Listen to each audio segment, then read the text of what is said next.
Yo creo que aquí ellos, con la finalidad de blindarse, se les fue la mano, ¿no es cierto?, y han blindado a otros tipos de delincuencia, como la minería ilegal, por ejemplo. Y vamos a conectarnos ahora telefónicamente con el fiscal Jorge Chávez Cotrina, fiscal coordinador de las fiscalías que luchan contra el crimen organizado. Doctor Chávez Cotrina, muy buenos días. Buenos días, señor Lucas. Gracias por la invitación. ¿Qué tiene usted que decir, señor fiscal, sobre esta declaración hecha ayer acá por el ministro del Interior y de alguna manera reiterada por las más altas autoridades del Ejecutivo, en el sentido de que la lucha contra la delincuencia en el Perú prácticamente tiene como principal obstáculo a la Fiscalía, a ustedes, doctor Chávez Cotrina? Es culpa de ustedes, según estas versiones, de que no avancemos en la lucha contra la delincuencia.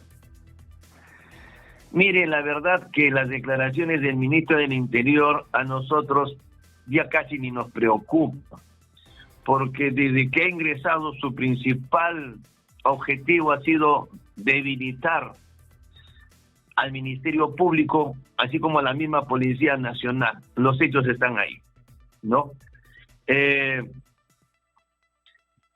Realmente creemos que hay temas más importantes respecto a la lucha contra el crimen organizado. Un ministro del Interior debería preocuparse por unificar criterios, por unir a las entidades, no tratar de debilitar a uno de los entes y protagonistas en la lucha como crimen organizado, como es el Ministerio Público.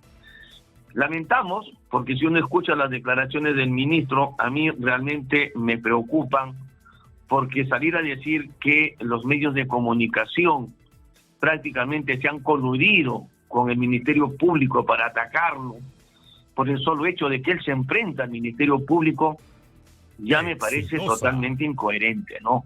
Creo que él debería dedicarse más a para lo cual se lo han nombrado, ¿no? Para administrar la cosa pública desde el Ministerio del Interior y dejar los temas del combate a la delincuencia a los comandos policiales y sus temas lamentables por los cuales está siendo todas las semanas vinculado a audios, debería dejarlo a su abogado, porque eso lo está distrayendo de su principal función, que es dotarle a la policía de la logística necesaria. Ya no es coherente que mañana, tarde y noche salga a enfrentarse a despotricarle al Ministerio Público, porque lo dice tantas veces y de tan diferentes formas que ya la población ya no le cree, ¿no? Y eso es lamentable, que un ministro esté perdiendo credibilidad. Ahora, lo que ha dicho el ministro, el presidente del Consejo de Ministros, ha sido sorprendente. Ha dicho, el fiscal de la Nación dijo que no es nuestro amigo. En este clima no podemos luchar contra el crimen organizado.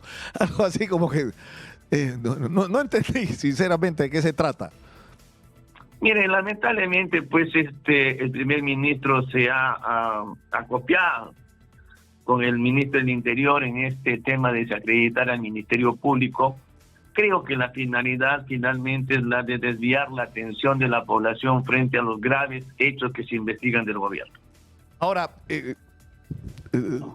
doctor Chávez Cotrina, usted ha señalado, Manuel Rosas llamaba la atención sobre declaraciones suyas en el sentido de que el Ejecutivo les atribuye a ustedes, a los fiscales, responsabilidades cuando desde el Ejecutivo y el Poder Legislativo se han tomado decisiones y se han legislado en el sentido contrario al que se necesita para la lucha contra el crimen organizado y contra la delincuencia. Fíjese usted. Exitosa. Para empezar, nuestro código procesal es un código garantista. En segundo lugar, las prisiones preventivas necesitan que se cumplan presupuestos que establece el Código Procesal Penal. En tercer lugar, este gobierno ha emitido normas en las cuales ha subido la valla para la prisión preventiva. Antes, el código establecía que uno de los presupuestos era una pena no menor a 4 años. Este gobierno sacó una norma estableciendo que ahora la valla es no menor a 5. 5, claro. O sea, ya hay delitos que no van a entrar. Además, hay una norma también emitida por este gobierno en que establece que si la pronoxis de pena va a ser menor a 8 años y el delincuente es menor a 25 años, la pena es suspendida. Consecuentemente, tampoco procede una prisión preventiva. Es decir, dan los instrumentos para que el fiscal no pueda solicitar las prisiones preventivas y después nos critican porque no pedimos las prisiones preventivas. Y le echan la culpa al Ministerio Público por las prisiones preventivas. Es incoherente, es totalmente incoherente la posición de ellos. Ahora, no todos los delitos flagrantes necesariamente son materia de prisión preventiva. No todas las personas que se tienen flagrancia necesariamente van a entrar a un penal.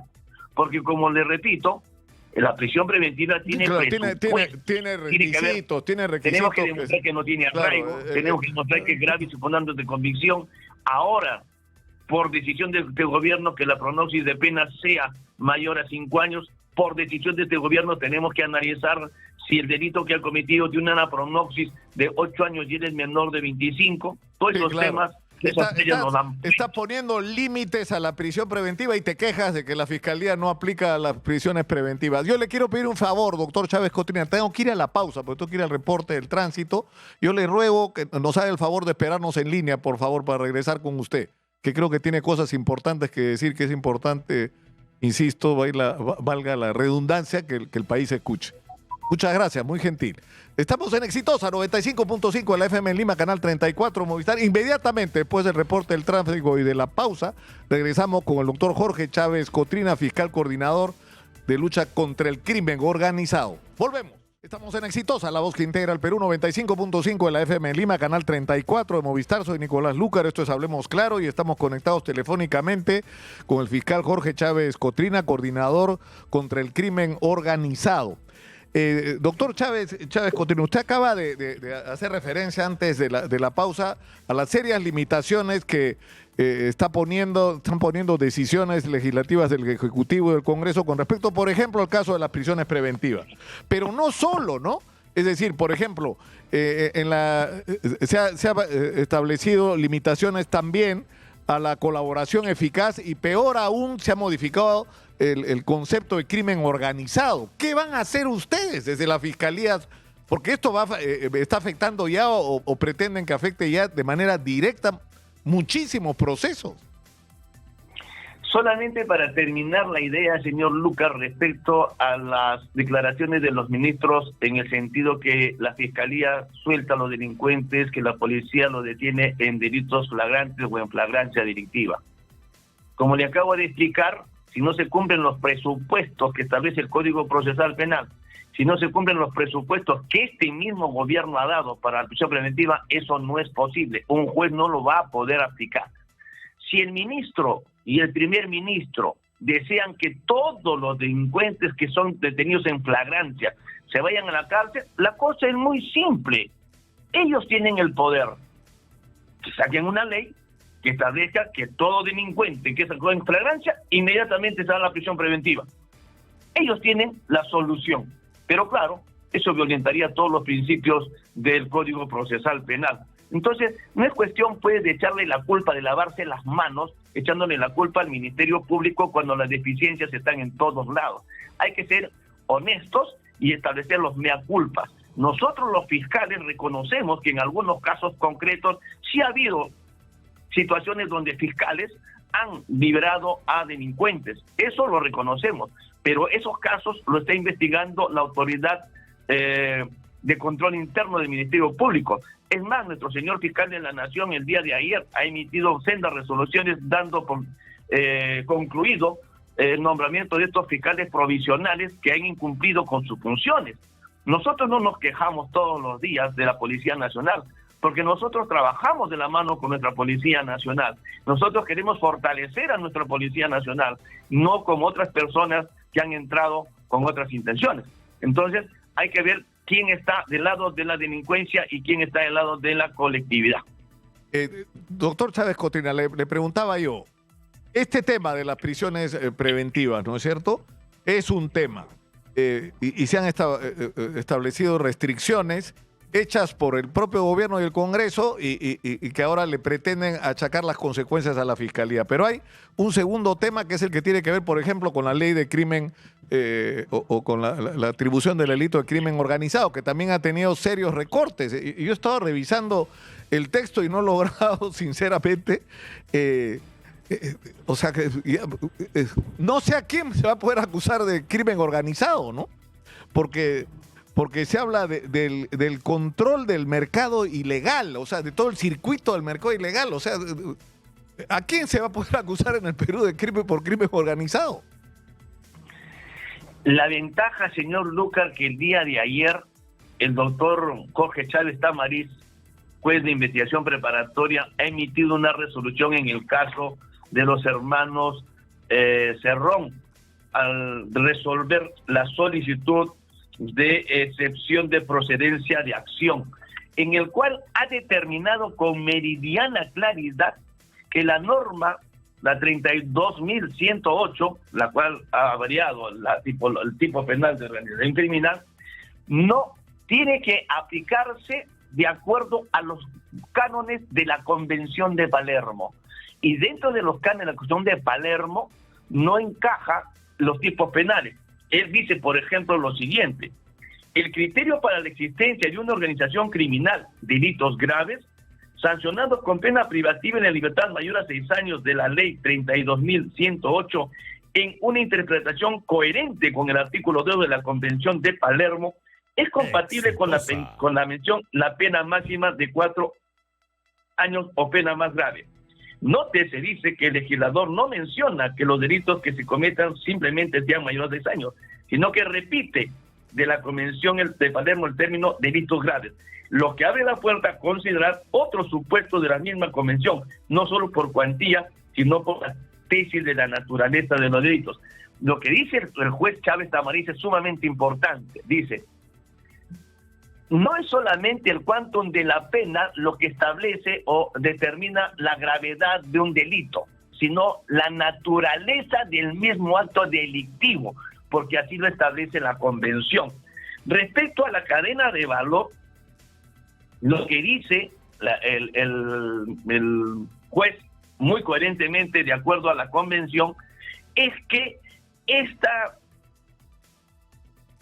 este estándar, esta tipificación que establece que con el fin de obtener directo o indirectamente el control de la cadena de valor del mercado ilegal que establece la norma, tiene lagunas normativas y axiológicas, por lo cual se debe interpretar de conformidad al artículo 2 de la Convención de Palermo en su tesis amplia, es decir, solamente establecer el beneficio económico o material. Entonces, ya el órgano jurisdiccional ha establecido un precedente sumamente importante en el cual ha preferido aplicar los criterios de la Convención más que los criterios del legislador nacional.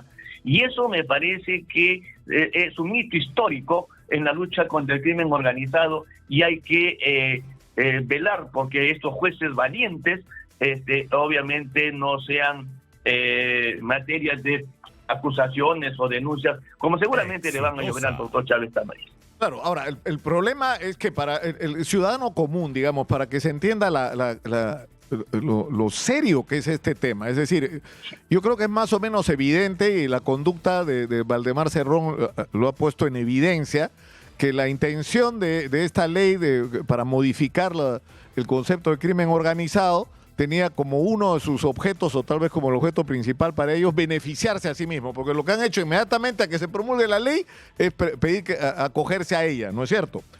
Pero el problema es que en el camino, doctor Chávez Cotrina, está favoreciendo a montones de delincuentes. O sea, ¿usted podría resumir qué casos podrían ser afectados si se aplicara la norma como pretenden los congresistas? Yo creo que cuando el Congreso de la República da la norma y establece estos criterios del mercado de valor, alejándose del tema de lo que establece la Convención de Palermo, ¿no? En su artículo 2, que en el sentido de que tiene que ser un fin lucrativo. Lo único que Palermo dice, un beneficio económico u otro beneficio de orden material, es decir, beneficio lucrativo.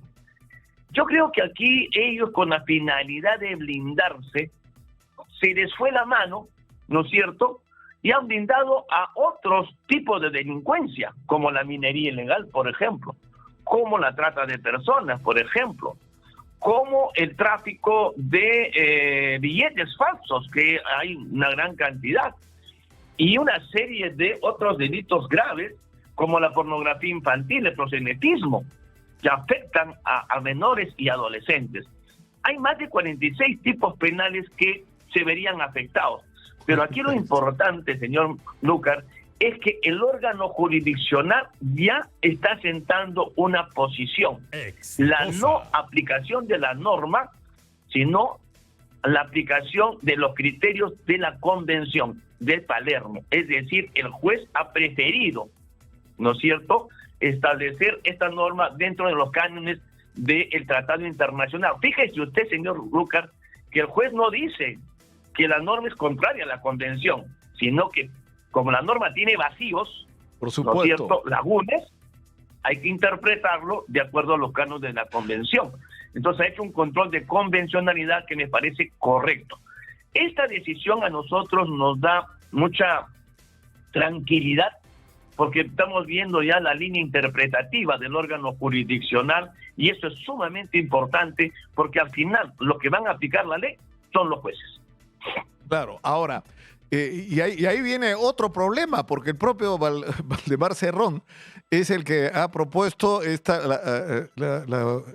digamos, el habilitar la facultad del Congreso para la fiscalización de la acción o de la conducta de jueces y fiscales.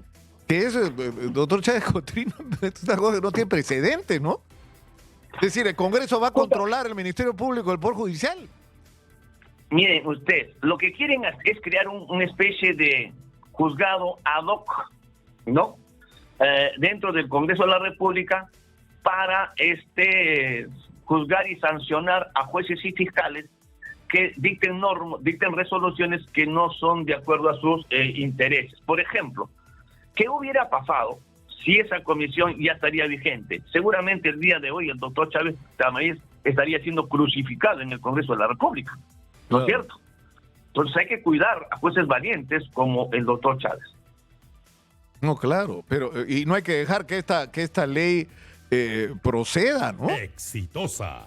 Yo creo que no va a proceder. He escuchado varias posiciones de congresistas, porque no todos son malos, en definitiva hay muy buenos congresistas que se están oponiendo a la norma por ser inconstitucional, porque además invade los fueros de la Junta Nacional de Justicia. Ahora, el tema es, ¿se ha aplicado esta ley de crimen organizado ya en algún caso, en este momento, ya ha favorecido a algún procesado por crimen organizado? Ya en el Poder Judicial, la segunda instancia ha establecido aplicar la norma antes que salga la posición del doctor Chávez Tamariz, y ha dado libertad a unas personas que estaban por delito de tráfico de inmigrantes. Es decir, por tráfico, ya se ha aplicado esta ley a traficantes de personas, a tráfico de migrantes. Sí, y ya han ordenado su inmediata libertad. Claro, además los jueces están aplicando la ley, ¿no? Ahora, hay posiciones. Claro, ahora. Pero hay posiciones de una y otra, pero esperemos que ahora, digamos, la línea interpretativa sea la que estableció el doctor Chávez. Claro, con el precedente que está sentando y los criterios que está estableciendo el doctor Chávez Tamariz, su tocayo, el doctor Jorge Chávez Tamariz, la situación cambia, ¿no? Ahora, usted dice, es decir, necesitamos en una circunstancia como esta, donde estamos gravemente amenazados por la delincuencia, estamos enfrentando, y yo creo que no exagero, un nivel de amenaza a la sociedad como el que enfrentamos en algún momento en la lucha contra el terrorismo, que requeriría la concertación de todas las instituciones del Estado para enfrentar juntos a la delincuencia. Y lo que estamos viendo es una confrontación, pero cotidiana, doctor Chávez Tamariz. Chávez Cotrina, perdón. ¿Cómo salimos de esto? Eso es consecuencia de que no tenemos liderazgo. No hay líderes. Entonces tenemos que buscar a alguien que lidere la lucha contra la delincuencia en general, no solamente la lucha contra el crimen organizado, sino la delincuencia convencional, que es la que más afecta a la población. Y en vez de buscar culpables, en vez de buscar de desacreditar al Ministerio Público y otras instituciones, deberían preocuparse por llamar a un consenso entre las autoridades. Fíjese usted, señor Lucas, la única oportunidad que nos reunimos con el ministro y el fiscal de la Nación, se creó una comisión justamente para establecer estos temas. Solamente una vez los convocaron. Nunca más lo convocó el ministro, ni mucho menos el encargado de la comisión, que es su jefe de gabinete. La comisión era justamente para establecer cuáles son las razones por las cuales está ocurriendo algunas desavenencias entre fiscales y policías. ¿Qué errores comete la policía? ¿Qué errores cometen los fiscales? Y lograr consensos y brindar soluciones. Y eso me pareció a mí interesante. Lamentablemente no nos han vuelto a convocar. Claro, porque están más preocupados en desacreditar al Ministerio Público a fin de desviar la atención de sus problemas personales. Y eso me parece que no aboga al tema de la seguridad que tanto añora la sociedad. Entonces yo espero que pronto nos volvamos a reunir y que en vez de estarnos enfrentando, llamemos pues a los grandes líderes que tienen que ver en la lucha contra el crimen organizado, nos sentemos a conversar, nos sentemos a establecer cuáles son nuestros errores, y si algún fiscal ha cometido hechos graves, pues tendrá que ser sancionado también. No, pero eso es clarísimo. Es decir, uno de los pilares de la lucha contra la delincuencia tiene que ser librarnos de la corrupción que lamentablemente atraviesa de manera transversal a nuestra sociedad y a las instituciones, ¿no? Hay corrupción en la policía, hay corrupción en el Ministerio Público, hay corrupción en el Poder Judicial. Y hay que acabar con eso también, ¿no es cierto? Eso es tal vez hasta casi requisito para que nuestras instituciones sean instrumentos más eficaces, ¿no? Definitivamente, creo que en todas las instituciones hay personas que no están de acuerdo en la lucha. Y si es a ellos hay que expulsarlos, sean fiscales, sean jueces o sean policías. Aquí nadie tiene corona. Aquí lo que tenemos que buscar es que nuestra sociedad vive en tranquilidad, que se sienta protegida por nuestra Policía Nacional. Hay que fortalecer a nuestra Policía Nacional, hay que fortalecer al Ministerio Público y al Poder Judicial. Solamente con entes fortalecidos y fuertes podremos combatir el crimen organizado, no debilitándolo, porque debilitar a las instituciones lo único que hace es un gran favor a la delincuencia. Ahora, una última pregunta. Esta pretensión que han tenido los hermanos Cerrón para librarse del proceso que tienen por los dinámicos del centro, entiendo que es la que pretenden que se les aplique a otros casos de otros políticos, ¿no? Prácticamente hay cola, ¿no? No, ahorita va a haber una cola de pedidos, pero como ya el doctor Chávez Tamariz sentó un precedente sumamente importante, nosotros esperamos que en los otros casos se siga la misma línea. ¿Ustedes han recurrido, van a recurrir al Tribunal Constitucional con respecto a este tema? Mire, yo prefiero recurrir al órgano jurisdiccional. Creo que al final ellos son los que van a aplicar la ley. Y además recurrir al órgano constitucional para que decida el Tribunal Constitucional va a pasar 1 o 2 años. Así que, y la cosa estamos aquí. Tenemos que resolver ahora. Y usted dice, en resumen, hay que resolver ahora y quien tiene que resolver son los jueces. Y el criterio tendría que ser el del doctor Jorge Chávez Tamariz, ¿no es cierto? Efectivamente. Ojalá. Bueno, mañana vamos a conocer la respuesta, incluso podría decir yo, institucional. Javier Arévalo, presidente de la Corte Suprema, va a estar acá en los estudios de Exitosa. Yo creo que es muy importante que en una circunstancia tan compleja como esta, su voz también sea escuchada, ¿no? Le agradezco mucho, doctor Jorge Chávez Cotrina. ¿Va a ir usted al aniversario de la DIVIAC hoy día o no? Justamente quería que me des un minuto para saludar a mis amigos de la DIVIAC por su aniversario, por la gran labor que han hecho y seguirán haciendo, pese a las vicisitudes que están pasando, y justamente me estoy dirigiendo a saludar a mis amigos por su aniversario. Muchas gracias, doctor Jorge Chávez Cotrina. Eso de que va a saludar a sus amigos de la DIVIAC, que no son amigos del gobierno, digo, va a sacar chispas. Muchas gracias al doctor Jorge Chávez Cotrina. Y con respecto a la DIVIAC, ahí está la DIVIAC, y han sacado a Harvey Colchado, pero han puesto a Franco Moreno, y a ver pues si pueden pasarle por encima a Franco Moreno, ya los quiero ver. Ya lo quiero ver, si Franco Moreno va a ceder a presión o se va a someter. ¿Ah? Ahí lo quiero ver. ¿Ah? Se han equivocado, ¿ah? Si piensan que pueden detener este proceso que por suerte hay en la policía. Es decir, tenemos instituciones con muchos defectos. Pero, por ejemplo, en la lucha contra la corrupción por parte de los políticos y en la lucha contra las organizaciones criminales hay policías, fiscales y jueces que están comprando el pleito. Y no ahorita, hace rato. ¿Ah? O sea que se equivocan, piensan, sacan a Harvey Colchón y se acabó el problema. No se acabó el problema. ¿Qué van a hacer? ¿Van a sacar también a Franco Moreno? Ya.